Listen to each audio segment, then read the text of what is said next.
விஜயம் ப்ராப்பர்ட்டிஸின் green city Chengalpattu அடுத்த உத்திரமேரூரில் வெறும் 10,000 ரூபாய் முன்பணத்தில் வட்டி இல்லாமல் சுலப தவணையில் வீட்டு மனைகள். For booking call 9962596259.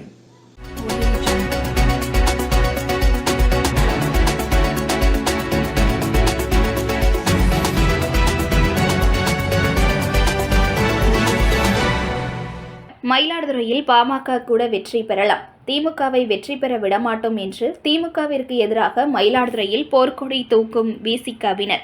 வேங்கை வயல் விவகாரம் தொடர்பாக விசிகவினர் நடத்திய ஆர்ப்பாட்டத்தில் நிர்வாகிகள் பேசிய வீடியோ இணையதளத்தில் வைரலாகி வருகிறது.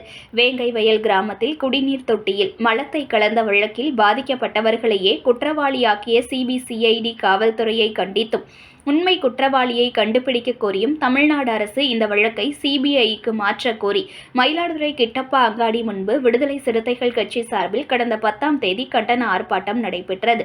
இந்த ஆர்ப்பாட்டத்தில் விடுதலை சிறுத்தைகள் கட்சி நிர்வாகிகள் திமுகவை கடுமையாக விமர்சித்து பேசிய வீடியோ சமூக வலைதளங்களில் பதிவிடப்பட்டு வைரலாகியுள்ளது.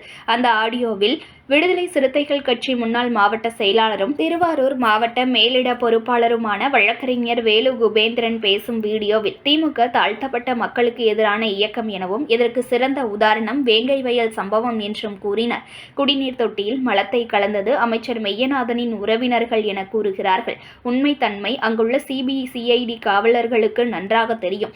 எங்களின் தலைவர் கூட்டணியில் இருப்பதால் நாங்கள் மெழுங்கி இருந்தோம். ஒரு சட்டத்தை ஏன் நீர்த்து போக செய்யக்கூடிய அரசுதான் திராவிட மாடல் அரசு. ஆதி திராவிடர்களுக்கு எதிரானவர்கள் எங்கள் சமூக மக்களை புறக்கணித்து வருகின்ற 2026 200 இடங்களை பிடித்து வெற்றி பெற்று விட முடியுமா என திமுகவிற்கு கேள்வி எழுப்பினர். எங்களை அசிங்கப்படுத்துகிற திராவிட மாடல் எங்களுக்கு தேவையில்லை, உண்மையான சங்கிகள் திமுக தான் எனவும் ஆதிக்க சமூகத்தை சேர்ந்தவர்களை மாவட்ட செயலாளர்களாக திமுக வைத்துள்ளதாகவும் நியமித்து வைத்துள்ளதாகவும் கடந்த தேர்தலில் விசிகவிற்கு 6 தொகுதியை கொடுத்துவிட்டோம், இன்னும் ஒரு தொகுதியை சேர்த்து கொடுத்து விட்டால் மீண்டும் தங்களிடம் வந்து விடுவார்கள் என்ற எண்ணத்தில் திமுகவினர் தவறான எண்ணத்தில் இருப்பதால் தான் மயிலாடுதுறை மாவட்டத்தில் சமீபத்தில் அமைச்சர்கள் கோவி செழியன் மெய்யநாதன் பங்கேற்ற சமபந்தி விருந்து நிகழ்ச்சிக்காக திமுக மாவட்ட நிர்வாகத்தால் வெளியிடப்பட்ட லெட்டர் பேடில் ஆதிதிராவிடர் மக்களுக்கான அமைச்சர்கள் உணவு அருந்தும் நிகழ்ச்சி என்று குறிப்பிடப்பட்டிருந்தது.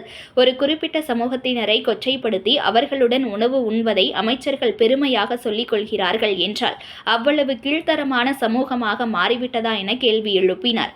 மேலும் எஸ்பி அலுவலகத்தில் நாங்கள் புகார் தெரிவித்த மறுநாளே திமுக மாவட்ட செயலாளர் நிவேதா முருகன் எம்எல்ஏ தொலைபேசியில் தொடர்பு கொண்டு பேசியதாகவும் அப்போது திமுக தலைமை கழகத்திலிருந்து வந்த நிகழ்ச்சி நிரலை அப்படியே எனது லெட்டர் பேடில் போட்டதாகவும் அவர் கூறியதாக எடுத்துரைத்தார். இதன் மூலம் ஒட்டுமொத்த திராவிட முன்னேற்ற கழகமே ஆதி திராவிடர்களுடன் உணவு உண்வதை பெருமையாக கருதுவது வெட்ட வெளிச்சமாக தெரிவதாக கூறினார். கூட்டணியில் உள்ள விசிகவை விட திமுக ஆதி திராவிடர்களோடு ஒன்றாக உள்ளோம் என்ற மாயையை திமுக ஏற்படுத்த நினைக்கிறது.